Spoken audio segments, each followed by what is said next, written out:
ومن جاهد فإنما يجاهد لنفسه إن الله لغني عن العالمين.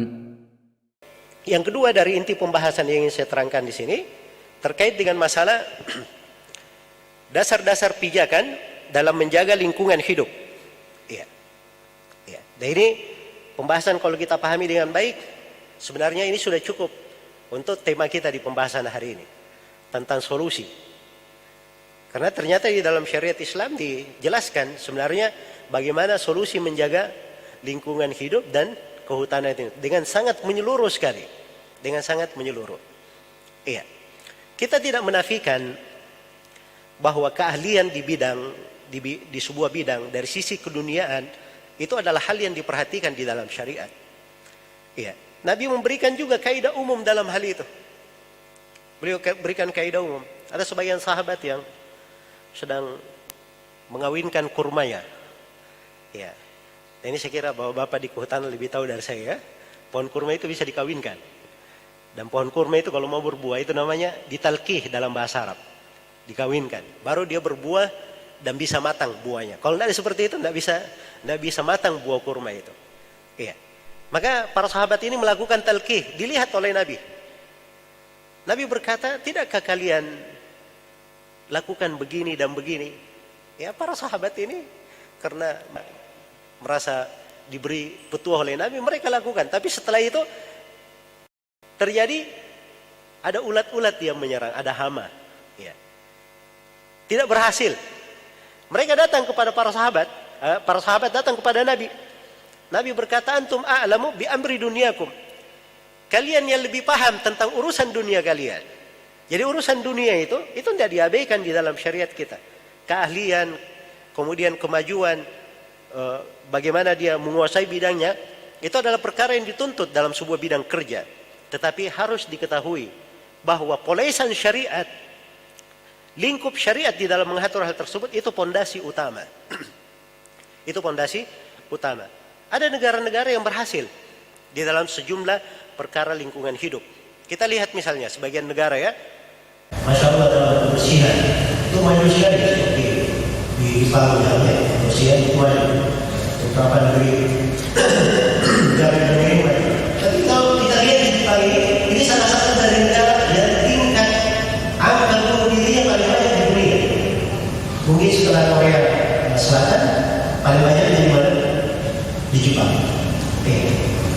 Karena tidak ada dari dasar agama yang mendukung dari hal-hal yang baik tersebut. Itu hal baik ada di dalam syariat kita. Ada di dalam syariat kita. Agama kita mengaturnya dengan sangat baik. Jadi agama ini harusnya dijadikan sebagai fondasi yang sangat dasar di dalam mengatur segala hal di dalam kehidupan kita, termasuk pada lingkungan hidup dan kehutanan. Saya berikan di sini dasar-dasar pijakan dalam menjaga lingkungan hidup yang pertama dari kaidah asasi dalam menjaga lingkungan hidup adalah memperbaiki manusia yang akan menempati lingkungan tersebut. Ya. Ini pokoknya. Walaupun kita jaga hutannya, kita pelihara, kita tanam, ya, kita berikan dengan segala kemajuan teknologi, tetapi kalau yang tinggal di situ tidak ada kesadaran akan rusak lingkungan itu. Yang tinggal di situ memang sengaja untuk kerusakan tidak akan menjadi bagus. Maka ini orangnya dulu. Ini diperbaiki. Iya. Karena itu sangat menarik sekali ya dari tema kita hari ini. Karena ini menggabungkan dua hal antara memperbaiki manusia dan memperbaiki memaparkan bagaimana teologi lingkungan hidup. Iya. Dan ini adalah hal yang sangat lengkap ya terkait dengan pembahasan di bidang lingkungan hidup dan kehutanan. Ya, yang menunjukkan bahwa di Kementerian Lingkungan Hidup dan Kehutanan itu sudah memiliki dari kesadaran penuh di dalam hal ini. Jadi yang asasi bagaimana memperbaiki manusianya dan mengenai manusia pada lingkungan hidupnya itu terletak pada tiga perkara. Yang pertama akidah dan keyakinan. Akidah dan keyakinan. Itu lihat saja. Kalau keyakinannya rusak, misalnya dia memberontak kepada penguasa, itu kan rusak akidahnya. Keyakinan keyakinan, atau dia keluar misalnya menjatuhkan vonis kafir kepada saudaranya yang lain, maka dia itu dari berbagai penegakan, penghukuman, kemudian kudeta terhadap penguasa, ini kan semuanya imbasnya dari mana? Dari akidah dan keyakinan. Iya, dari akidah dan keyakinan. Tapi kalau akidahnya bagus, kita akan terangkan nanti sifat-sifat seorang mukmin dalam hal ini.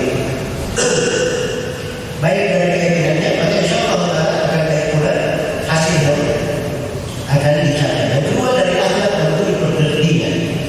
Iya, agama ini adalah mengatur akhlak. Rasulullah SAW bersabda, "Inna itu diutammima makarim akhlak." Sesungguhnya saya diutus untuk menyempurnakan akhlak yang mulia.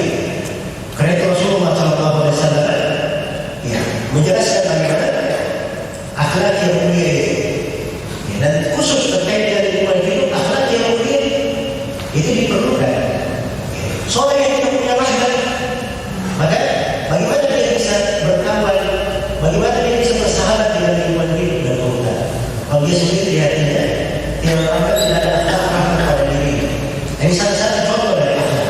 Demikian pula muamalah dan interaksi. Ya, seorang di dalam muamalah dan interaksinya, kalau dia dibangun di atas prinsip-prinsip yang bagus, di atas akidah yang lurus, dia mengerti cara muamalah, cara berinteraksi yang baik, maka akan terjaga dari lingkungan hidup tersebut.